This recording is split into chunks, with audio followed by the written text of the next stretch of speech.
방사선에 대한 수많은 오해들. 그런데 그런 방사선이 세상 어디에나 있다고요? 당신이 몰랐던 방사선에 대한 진실. 방사선, 그것이 알고 싶다.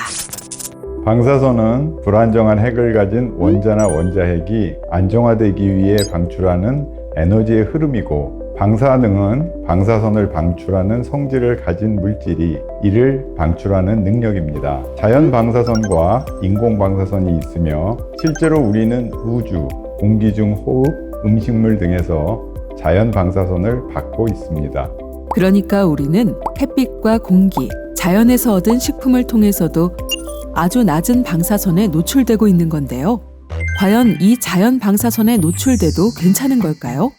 방사선 하면 일반적으로 원자력 발전소나 암 치료용 방사선을 떠올리는데요. 알고 보면 우리는 방사선 홍수 속에 살고 있다 해도 과언이 아닙니다. 지구로 유입되는 우주 방사선, 식품에 들어있는 천연 방사선 핵종, 우리가 마시는 물에도 방사선 물질이 들어있습니다. 심지어 우리 몸 안에서도 방사선이 나옵니다. 이렇게 방사선에 피폭되며 살고 있는데 왜 아무런 문제가 없을까요? 그 이유는 방사선량이 낮기 때문입니다. 우리가 서울과 유럽을 여행하는 왕복 비행기 안에서 받는 자연 선량과 수산물을 1년 섭취했을 때 받는 선량은 같습니다. 그리고 원자력 발전소 주변 지역의 연평균 자연 선량은 이보다 낮죠. 물론 이 세상에 자연 방사선만 있는 건 아닙니다. 어디에나 있는 자연 방사선과 달리 인공 방사선은 의료, 산업 등의 분야에서 사용하기 위해 인간에 의해 만들어진 방사선을 말합니다. 1895년 독일의 물리학자 렌트겐이 최초로 X선을 발견한 이후에 방사선은 특유의 투과력과 에너지, 살균 효과 등이 있다는 것을 알게 되었고, 사람들은 이러한 특성을 이용하기 위해 인위적으로 방사선을 발생시켜 사용하게 되었습니다. 대표적으로 우리가 잘 알고 있는 흉부 엑스레이 촬영이나 방사선 암 치료 등이 진단이나 치료를 위한 의료용 인공 방사선이라고 생각하면 되겠습니다. 2024년 한 해 동안 우리나라 국민이 질병 진단 또는 건강검진 목적으로 실시한 의료 방사선 검사는 총 4억 1,270만여 건. 그 외에도 방사선은 의학, 산업, 연구 등 다양한 분야에서 활용되고 있는데요. 예를 들면 보안 검색 시스템과 오염물질 분해, X선 촬영과 방사선 치료를 통한 질병의 진단, 암 치료 등이 있죠. 그런데 이건 또 뭔가요? 암 치료 시에 사용되는 선량은 암세포 사멸을 목적으로 통상 수십 그레이의 고선량 방사선을 여러 차례 분할 조사해서 치료합니다. 그에 비해 흉부 엑스레이 촬영의 경우에는 암 치료 단일 선량에 비해서 2만 분의 1 수준으로 조사해서 진단하는 데 이용하고 있습니다. 우리는 이제 저선량 방사선에 주목해야 합니다.